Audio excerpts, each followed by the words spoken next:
प्रिय भक्तों, प्राचीन काल में एक असुर हुआ करता था जिसका नाम था रक्त बीज। भगवान ब्रह्मा जी की कठोर तपस्या कर रक्त बीज ने उनसे अमर होने का वरदान मांगा, लेकिन उन्होंने मना कर दिया और ब्रह्मा जी ने उससे इसके बदले ये वरदान दिया कि जब भी वह किसी से युद्ध करेगा और उस युद्ध में अगर उसके तन से रक्त की एक भी बूंद धरती पर गिरती है तो उससे एक नया रक्त बीज जन्म ले लेगा।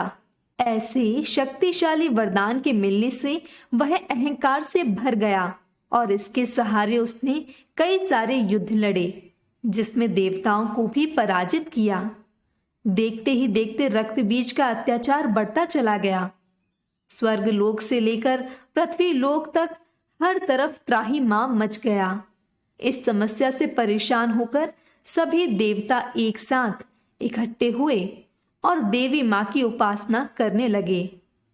देवताओं ने नारद मुनि के जरिए एक कहानी रची, जिसमें देवताओं के कहने पर नारद मुनि रक्त बीज के पास गए और कहा कि इस दुनिया में सिर्फ कैलाश पर्वत पर विराजित भगवान शिव ही एक ऐसे देवता हैं जिन्हें आपसे कोई डर नहीं है और आज तक उनसे कोई भी जीत नहीं सका है।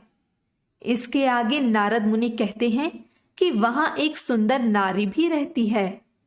ऐसा सुनते ही रक्त बीज माता पार्वती का रूप धारण कर भोलेनाथ से मिलने कैलाश पर्वत पहुंच गया, लेकिन भगवान शिव ने उसे तुरंत ही पहचान लिया और श्राप दे दिया कि जिस देवी का तुमने रूप धारण किया है वही तुम्हारा अंत करेगी।